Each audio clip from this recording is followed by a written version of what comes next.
नमस्कार, देवभूमि समाचारों में आपका स्वागत है। मैं हूं सबिहा। आगे आप मेरे साथ देखेंगे उत्तराखंड से जुड़ी तमाम छोटी बड़ी खबरें विस्तार से, लेकिन सबसे पहले नजर हेडलाइंस पर। मुख्यमंत्री ने वर्चुअली संबोधन की शुरुआत कर गिनाई सरकार की उपलब्धियां, कांग्रेस पर साधा निशाना। कहा, कांग्रेस ने सिर्फ किए शिलान्यास, जबकि भाजपा ने धरातल पर उतारे विकास के काम। बुधवार को कांग्रेस और बीजेपी के लिए बड़ा दिन। दिल्ली में पार्लियामेंट्री बोर्ड मीटिंग में उम्मीदवारों के नामों पर लगेगी फाइनल मोहर। कांग्रेस भी जारी कर सकती है पहली लिस्ट। बीजेपी से निकाले गए हरक न घर के न घाट के। कांग्रेस प्रवक्ता गरिमा दसौनी का बयान, 2016 के काले अध्याय के जख्मों को नहीं भूली पार्टी। हरीश रावत समेत तमाम नेता नाराज। और सितारगंज में आचार संहिता के उल्लंघन का मामला आया सामने। पुलिस ने युवक के पास से 7,40,000 रुपए की नकदी की बरामद।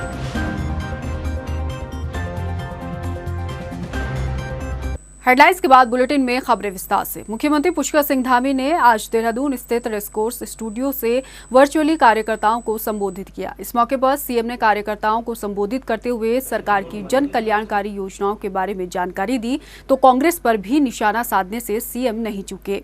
मुख्यमंत्री धामी ने कहा कि कांग्रेस ने हमेशा सिर्फ शिलान्यास करने का काम किया है, जबकि बीजेपी ने अपने सभी कामों को धरातल पर उतारा है। वहीं इस मौके पर भाजपा प्रदेश अध्यक्ष मदन कौशिक ने वर्चुअली कार्यकर्ताओं को संबोधित कर उन्हें चुनावी टिप्स दिए।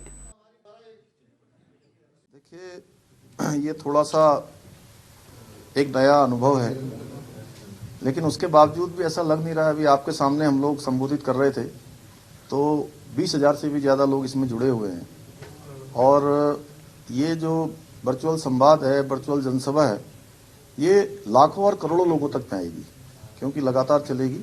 और चूंकि महामारी का समय है, इस समय में लोकतंत्र का महापर्व भी चल रहा है, तो दोनों चीज़ें, क्योंकि जान माल की सुरक्षा भी हमारे लिए ज़रूरी है, इसलिए चुनाव आयोग के जो दिशा निर्देश हैं, उन्हीं दिशा निर्देशों के अनुरूप हम लोग आगे बढ़ेंगे और अपने प्रचार को आगे बढ़ाएंगे। भाजपा से निकाले गए हरक सिंह रावत का अगला ठिकाना कांग्रेस ही होगा, ये तो तय है। लेकिन इस बात को भी नहीं नकारा जा सकता कि उनकी कांग्रेस में राह इतनी आसान नहीं होगी। आखिर क्यों, देखिए इस रिपोर्ट में। बीजेपी से निष्कासित पूर्व कैबिनेट मंत्री हरक सिंह रावत को पार्टी ने 6 साल के लिए बाहर का रास्ता दिखा दिया है और हरक सिंह रावत का अगला ठिकाना कांग्रेस के अलावा और कोई सा नहीं। लेकिन हरक अगर घर वापसी भी कर लेते हैं तो कांग्रेस में हरक सिंह रावत की राह इतनी आसान नहीं होगी। कांग्रेस सरकार को संकट में डालने वाले हरक सिंह को हरीश रावत 2016 में इतिहास में लिखे गए उस काले अध्याय के लिए कभी दिल से माफ करेंगे, हरीश रावत के हालिया बयान से ये साफ नहीं दिख रहा है। खासकर इसलिए भी क्योंकि हरीश रावत अच्छी तरह से जानते हैं कि कांग्रेस में आने के बाद हरक सिंह रावत पार्टी के आंतरिक समीकरणों में विरोधी गुट के साथ ही खड़े होंगे। दिलचस्प ये भी है कि कांग्रेस भी उनके स्वागत में कोई खास उत्साहित नहीं दिख रही। अगर ऐसा होता तो हरक सिंह तुरंत कांग्रेस में शामिल होने की घोषणा कर डालते, मगर काफी दौर के मंथन के बाद भी उनकी घर वापसी दिख नहीं रही। इसके पीछे एक वजह ये भी है कि हर कोई समझ रहा है कि हरक कांग्रेस में शामिल होने के बाद ना चाहकर भी एक गुट बनकर उभरेंगे।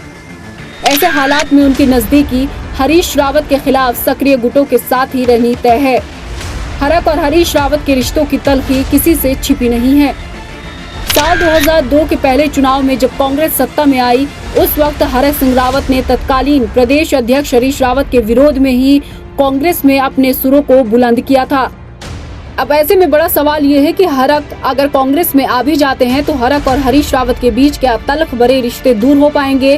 क्या हरीश रावत हरक के 2016 में किए गए गुनाह को उनका माफ कर पाएंगे, या हरक घर वापसी कर कांग्रेस को मजबूत करेंगे? इन सब सवालों के जवाब भविष्य के गर्भ में ही छिपे हैं। टाइम टीवी के लिए देहरादून से ब्यूरो रिपोर्ट। चुनावी दौर में सियासी उठापटक एक आम सी बात हो गई है। राजनीति में कुछ भी स्थायी नहीं होता है और बीजेपी से निष्कासित होने वाले राजनीतिक इतिहास में दिग्गज कहे जाने वाले हरक सिंह रावत ने भी अपने पॉलिटिकल करियर में कई उतार चढ़ाव देखे हैं। आइए इस रिपोर्ट में आपको हरक सिंह रावत के राजनीतिक सफर की ये रिपोर्ट दिखाते हैं। हरक सिंह रावत राजनीति में मुखर नेता जो अपना अस्तित्व पहाड़ों से जुड़ा बताते हैं। पौड़ी में जन्मे हरक सिंह रावत की प्रारंभिक शिक्षा पौड़ी से ही हुई और राजनीतिक सफर की शुरुआत भी। स्नातकोत्तर की पढ़ाई पूरी करने वाले हरक सिंह रावत ने हेमवती नंदन बहुगुणा विश्वविद्यालय से छात्र राजनीति में सक्रिय कदम उठाया और साल 1984 में पहली बार भाजपा से पौड़ी सीट के लिए चुनावी मैदान में अपने कदमों को भी जमाया। लेकिन इस चुनाव में हरक को हार का सामना करना पड़ा। तब उत्तराखंड उत्तर प्रदेश राज्य का हिस्सा हुआ करता था। साल 1991 में विधानसभा चुनाव में एक बार फिर भाजपा से ही हरक सिंह रावत ने पौड़ी विधानसभा सीट के लिए अपनी किस्मत को आजमाया और इस बार जीत का ताज हरक सिंह रावत के सिर माथे भी चढ़ा। और हरक की ये जीत यहीं तक सीमित नहीं रही। तब उत्तर प्रदेश के तत्कालीन भाजपा सरकार ने उन्हें पर्यटन राज्य मंत्री की भी जिम्मेदारी सौंपी और इस जिम्मेदारी में हरक सिंह रावत सबसे कम उम्र के मंत्रियों में भी शुमार हुए। साल 1993 में हुए विधानसभा चुनाव में भी हरक सिंह रावत रण में उतरे। पौड़ी विधानसभा सीट पर ही चुनाव लड़ा और जनता ने दूसरी बार भी क्षेत्र का प्रतिनिधित्व हरक को ही सौंपा। पौड़ी विधानसभा सीट में 5 साल का कार्यकाल पूरा करने वाले हरक सिंह रावत ने साल 1998 में भाजपा का दामन छोड़ दिया। भारतीय जनता पार्टी का दामन छोड़ने वाले हरक सिंह रावत ने इसी साल बहुजन समाज पार्टी की नैया में सवार होना जरूरी समझा। लेकिन इस बार पौड़ी सीट से हार का मुंह उन्हें देखना पड़ा। हार का सामना करने पर भी हरक ने रुद्रप्रयाग जिले के गठन के साथ ही कई कार्यों से जनता के बीच अपनी छाप छोड़ी। लेकिन बसपा में सफर ज्यादा लंबा नहीं रहा। वक्त के साथ हरक सिंह रावत ने कांग्रेस में जाना अब जरूरी समझा। हरक ने जाना कि हार से ना घबरा तू, ये तो समझ का खजाना है। जब मिले शिकस्त तुझे तो कुछ सीख कर नए दौर पर उठ जाना है। साल 2002 में जब उत्तराखंड राज्य 2 वर्ष का हो चुका था, राज्य गठन के बाद पहले विधानसभा चुनाव की प्रदेश में तैयारी चल रही थी। इस तैयारी में हरक सिंह रावत ने अपनी दावेदारी लैंसडाउन से पेश की और जनता का भरपूर समर्थन भी हरक को मिला। विधायक बनने के साथ ही हरक पहली कैबिनेट के लिए मंत्री भी चुने गए। 5 साल की विधानसभा का समय पूरा हुआ और तैयारी 2007 के विधानसभा चुनाव की हुई। इस बार भी हरक लैंसडाउन से ही प्रत्याशी घोषित हुए और जीत का स्वाद चखने में भी कामयाब रहे। दूसरी विधानसभा का कार्यकाल भी प्रदेश में सफल हुआ और अब तैयारी 2012 के विधानसभा चुनाव की हुई, जिसमें हरक सिंह रावत ने रुद्रप्रयाग विधानसभा सीट को खुद के लिए मुफीद माना और जीत भी हासिल की। साल 2016 में हरक के सुर कांग्रेस में भी बगावती हुए। भाजपा में 5 साल का कार्यकाल पूरा करने वाले हरक सिंह रावत ने 2022 के विधानसभा चुनाव के लिए अपने तेवर बदले। कैबिनेट बैठक में कोटद्वार मेडिकल कॉलेज का मसला सुलझने के बाद भी हरक की बगावत भाजपा झेल ना सकी और इस वजह से भाजपा हाईकमान ने हरक को 16 जनवरी 2022 को 6 सालों के लिए पार्टी में अनुशासनहीनता के चलते निष्कासित किया। टाइम टीवी के लिए देहरादून से ब्यूरो रिपोर्ट।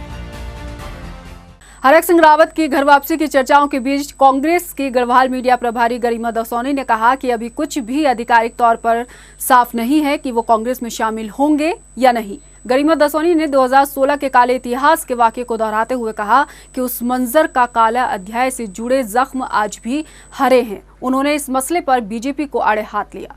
नहीं, अभी इस बात की कोई पुष्टि नहीं है कि उनकी वापसी हो रही है। अभी दिल्ली में बैठकों का दौर जारी है, मंथन चल रहा है इस बात पर और अभी अधिकृत रूप से विधिवत उन्होंने सदस्यता कांग्रेस पार्टी की नहीं ली है।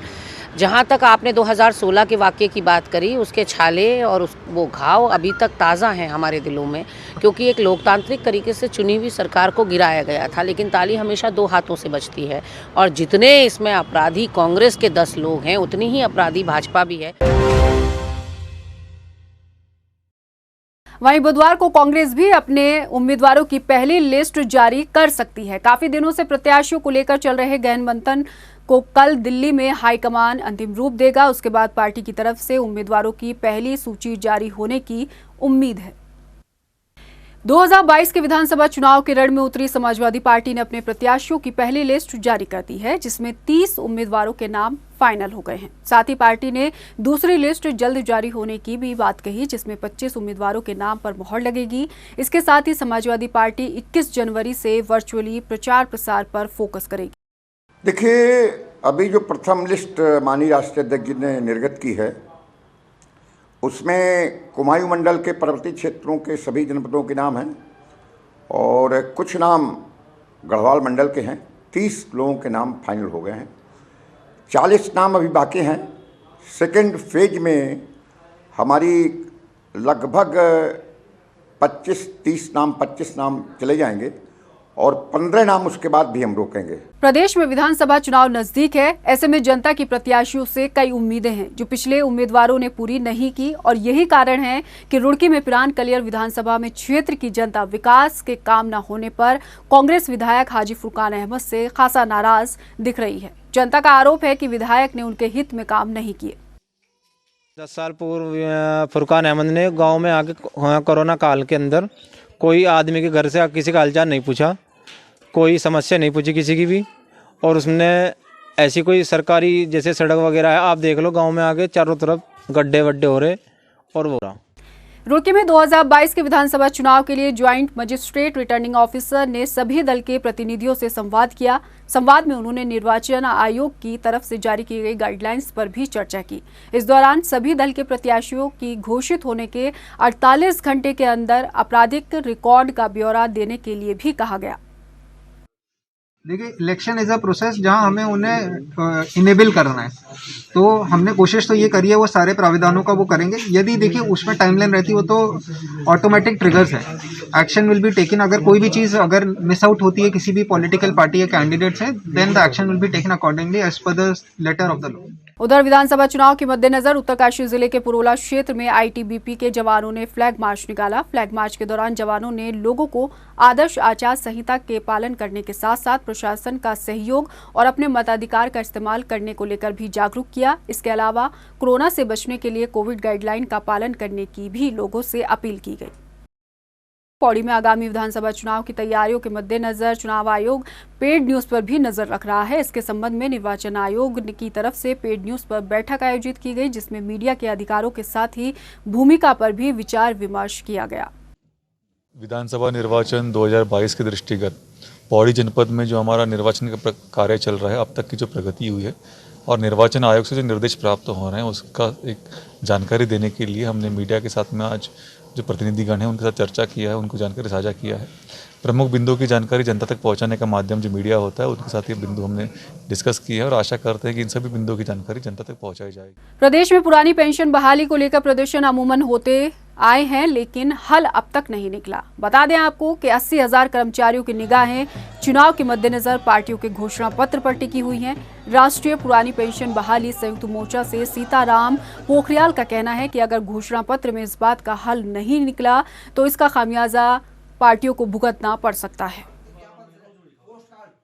पेंशन की बात नहीं रखी गई तो इससे हम एक रोष व्याप्त है और वर्तमान में सरकार 2022 का जो चुनाव है तो निश्चित रूप से जो सरकार जो भी पार्टी पुरानी पेंशन को अपने घोषणा पत्र में डालेगी और उसको प्राथमिकता से रखेगी उसके साथ कर्मचारी खड़ा रहेगा। अन्यथा अगर घोषणा पत्रों में पार्टियों द्वारा पुरानी पेंशन को नहीं रखा जाएगा तो निश्चित रूप से पार्टियों को भुगतना भी पड़ेगा। नैनीताल के आयारपाटा क्षेत्र में निर्माण कार्य कराया जा रहा है, जिसकी इजाजत प्रशासन नहीं देता, लेकिन सब प्रशासन की नाक के नीचे हो रहा है।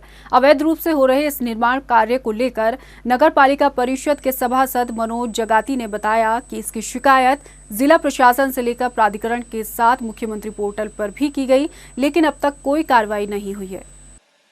नैनीताल के आयरपाटा क्षेत्र में काफी भारी भरकम निर्माण कार्य चल रहा है ग्रीन बेल्ट में, जो पूर्ण रूप से माननीय उच्च न्यायालय के आदेशानुसार पूर्ण रूप से इस पर रोक है, उसके बावजूद भी चल रहा है। मेरे द्वारा जो है लगातार इसकी शिकायत झील प्राधिकरण और आपके वन विभाग को कर दी गई है, परंतु अभी तक इस पर कोई उचित कार्रवाई नहीं की है, न ही इस निर्माण को ध्वस्त करने के लिए कोई उचित कदम उठाया गया। सितारगंज में वरिष्ठ पुलिस अधीक्षक के निर्देश पर सरकरा चौकी पर चेकिंग के दौरान पुलिस ने एक युवक के पास से 7,40,000 रुपए की नकदी बरामद की। पूछताछ के दौरान आरोपी युवक ने अपना नाम राकेश चौबे बताया है, लेकिन बरामद की गई नकदी से संबंधित कोई भी दस्तावेज आरोपी के पास नहीं मिले। पुलिस ने इसे आदर्श आचार संहिता का उल्लंघन माना है।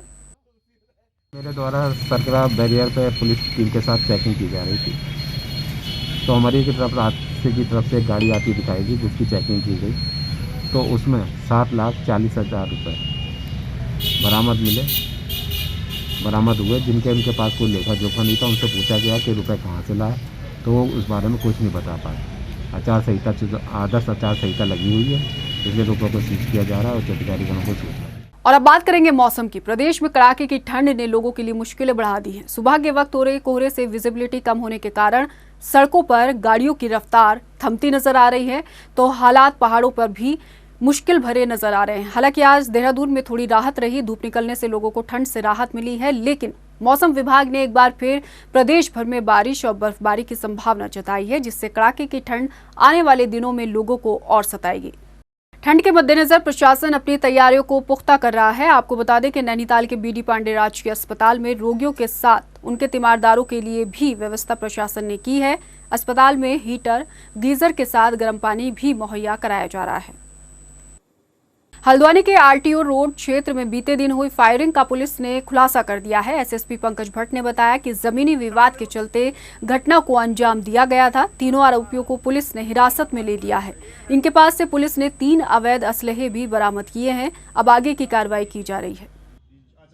निश्चित रूप से अगर देखा जाए तो इसमें पुलिस द्वारा बहुत उसके बाद कोई कार्रवाई की गई थी। इसमें 3 अभियुक्त जो थे वो पुलिस द्वारा बहुत जल्दी गिरफ्तार किए गए। उनके पास से जो हथियार थे वो पूरे बरामद किए गए हैं और इस पूरे मामले की जांच एसपी सिटी साहब को इसीलिए दी गई है कि अगर इसमें कोई भी अगर पुलिस की निष्क्रियता दिखाई देती है तो उसके खिलाफ कार्रवाई की जाए। भगवानपुर में निजी कंपनी के लगभग 30 कर्मचारियों को कंपनी ने बिना नोटिस दिए बाहर का रास्ता दिखा दिया है। इस वजह से कर्मचारी पिछले 15 दिनों से प्रदर्शन कर रहे हैं, लेकिन कर्मचारियों की सुध ना तो अधिकारियों ने ली और ना ही श्रम विभाग की तरफ से ये जरूरी समझा गया कि कर्मचारियों के पास जाकर उनकी मांगों को सुना जाए। हालांकि कर्मचारियों ने कहा है कि अगर उनकी मांग नहीं सुनी गई तो इसके परिणाम घातक होंगे। ये सबको नोटिस लगा रखा है, कंपनी घाटे चल रही, ये है वो है, ऐसे ऐसे लिख रखी है। उसमें शर्तें हैं कि कंपनी की आर्थिक स्थिति खराब है, जिसके कारण हम प्लांट बंद कर रहे हैं। जो इन्होंने नोटिस लगा रखा है ये भी अप्रूवल नहीं है, इन्होंने फर्जी नोटिस लगा रखा है। हाँ, ये भड़का जा रहा है, खाली अभी इसलिए भड़का जा रहा है कि हमने डिमांड रखी थी। हमारा 2018 में हमारा इंक्रीमेंट हुआ था, अब हमारे 3-4 साल हो गए इंक्रीमेंट नहीं हुआ। हमने अपने पैसे बढ़ाने की मांग रखी तो इन्होंने वो बात भाई नहीं के अंदर। कोविड संक्रमण लगातार फैल रहा है, जो एक चिंता का विषय है। संक्रमण को रोकने के लिए नैनीताल प्रशासन ने डॉक्टर्स फॉर यू नाम के एक एनजीओ से एमओयू साइन किया है। इसके मद्देनजर 99% कोविड मरीज होम आइसोलेशन में हैं, जिनकी मॉनिटरिंग संस्था कर रहा है। जानकारी है कि इस संस्था की 14 टीमें हल्द्वानी शहर में स्वास्थ्य विभाग के साथ सामंजस्य स्थापित कर काम कर रही हैं।